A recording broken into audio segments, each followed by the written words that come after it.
15 minutes, je me serais préparée, j'aurais rangé toute ma maison et j'aurais tourné une vidéo. C'est le record de ma vie. Donc j'espère que vos épreuves se sont bien passées. Moi j'étais en S, je suis tombée sur l'argumentation. Il n'y a pas de surprise quoi, vous n'aviez pas d'excuses, hein. C'était pas tombé depuis plus de 5 ans. Donc voilà. Mais c'était cool, j'étais contente. Salut, aujourd'hui on se retrouve pour le deuxième épisode, le deuxième volet, tout ce que vous voulez, donc de ces deux vidéos spéciales bac de français. Donc aujourd'hui on se retrouve pour 3 conseils pour réussir votre oral de français. Et c'est parti, pas de blabla, on commence. Donc, le premier conseil que je vais pouvoir vous donner, et moi j'ose faire des vidéos sur le français. Alors, mon premier conseil, ce sera un petit peu le conseil le plus basique, ce sera d'apprendre vos lectures analytiques. Merci. Non, je déconne. Donc le premier conseil, ce sera de vous entraîner à bien parler. Ça a l'air de rien, mais je vous jure, je suis un peu mal placée pour parler parce que je suis pas moi-même examinatrice, mais je vous jure que vraiment, la façon de parler, ça va tellement jouer en votre faveur, mais vous n'imaginez même pas. Franchement, vous pouvez carrément gagner 1 point, 2 points, juste parce que vous vous exprimez bien et vous parlez clairement, vous parlez d'une façon agréable. Donc c'est-à-dire qu'on va éviter les familiarités de notre jeunesse, vous exprimez bien et surtout essayez de choper des bons petits mots, des mots qui vous donnent une éloquence en fait, juste à vous entendre. Les mots, trouvez plein d'adjectifs qui vont parler au professeur, parce que si vous lui sortez, moi ce texte je l'aime beaucoup parce que je le trouve bien, bah déjà il va se faire chier. En plus, il va vous cataloguer alors que peut-être que vous, c'est pas du tout ce que vous pensez, mais que vous n'arrivez pas à l'exprimer. Donc du coup, entraînez-vous à ça. Entraînez-vous à avoir une bonne diction. Bref, je vais aussi vous donner, comme la dernière fois, un conseil personnel qui ne va pas forcément vous être conseillé par quelqu'un d'autre, mais moi je vous le conseille parce que si je vous faisais des vidéos bateau que tout le monde a déjà dit, ça servira à rien. Donc, mon conseil personnel, c'est d'essayer discrètement et subtilement de dévier votre entretien. En fait, il faut que vous arriviez à montrer que vous êtes intéressé, et vous êtes tellement intéressé que vous allez dévier. En fait, je vous parle surtout pas vraiment de la lecture analytique, mais là je vous parle de l'entretien.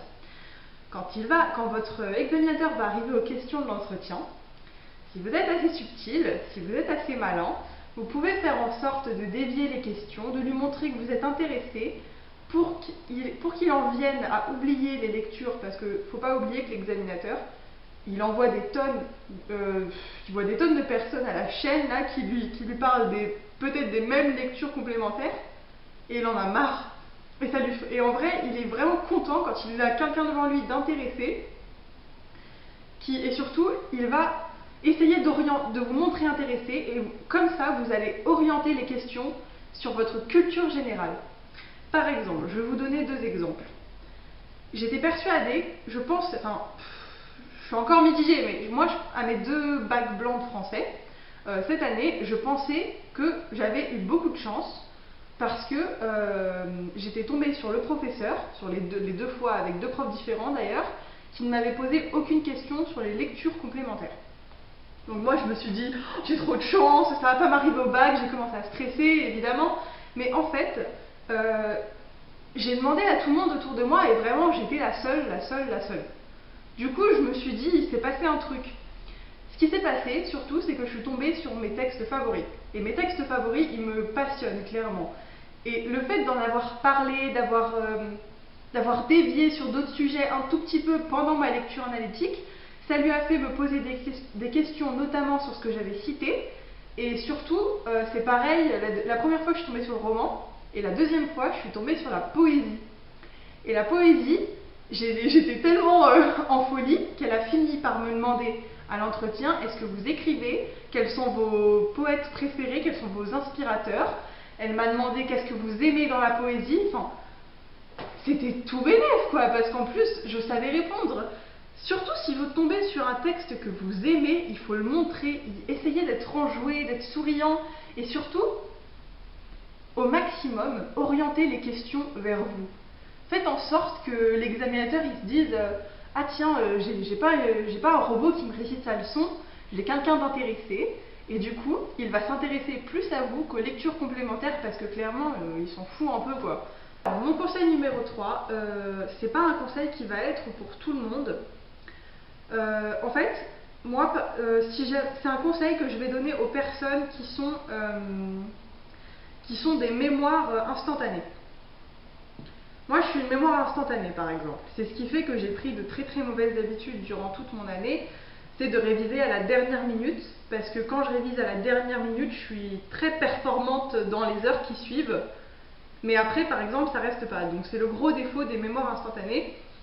Et du coup, je vais donner un conseil pour ces personnes-là, et ensuite je dévierai un petit peu mon conseil sur les personnes qui n'ont pas une mémoire instantanée. Donc pour ceux qui ont une mémoire instantanée, je vous conseille, en tout cas je vous le dis, je pense que ça peut vous servir, vu que vous êtes une mémoire instantanée, de réviser juste avant, mais dans le calme. Déjà, détendez-vous. Moi personnellement, à mes examens d'oral, je viens 1 heure à l'avance en général, voire plus, parfois 1h15, 1h30. Je me pose tranquillement, je déstresse sur un banc dans le couloir. Bon, vous êtes dans un lycée, il y a forcément un endroit où s'asseoir. Je déstresse et je révise tranquillement. Mais je révise des choses clés. C'est-à-dire que je vais réviser une phrase, je vais réviser toutes mes lectures analytiques en même temps, une phrase d'introduction et les axes. Une phrase d'introduction et les axes pour chaque lecture analytique. Et je vais me les refaire et je vais réviser. Après, je vais relire tout. Ensuite, je vais relire toute ma lecture analytique 1, la 2, la 3, la 4, la 2 jusqu'à 25. Ensuite, je refais la même chose. Introduction, une phrase que je retiens. La phrase clé, en général, c'est la phrase qui... ça lance le truc. Voilà. Et ensuite, je révise. Et franchement, vous allez retenir énormément sans vous en rendre compte. Quand vous allez tomber sur votre feuille, vous allez commencer à stresser, vous avez votre sujet, vous êtes devant votre feuille pendant votre demi-heure de préparation. Vous allez stresser, et là, d'un coup, il y a des choses qui vont revenir. Même si c'est une lecture analytique que vous n'aimez pas, le fait de l'avoir parcouru, ça va revenir comme ça, comme ça, comme ça, et ça va revenir tout en même temps. Du coup, il faut vous détendre, et vous déstresser, et pouvoir avoir une feuille. Prenez une feuille où vous allez marquer votre plan, toutes vos idées, et prenez une autre feuille où vous marquez tout ce qui arrive en bloc dans votre tête, parce qu'en général, les mémoires instantanées, c'est ça. C'est d'un coup, ah je me souviens de ça, je me souviens de ça, il y a ça, il y a ça, il y a ça, et après vous bouillonnez un petit peu.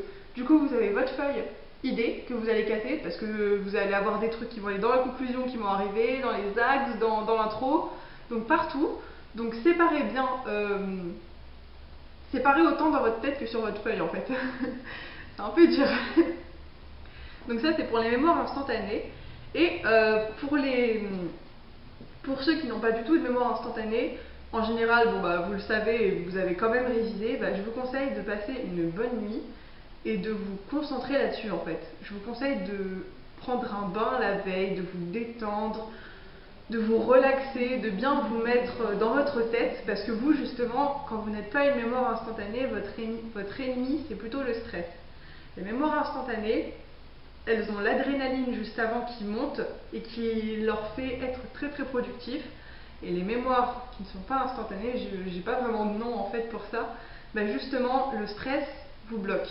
Donc c'est deux systèmes opposés, c'est chacun est comme il est.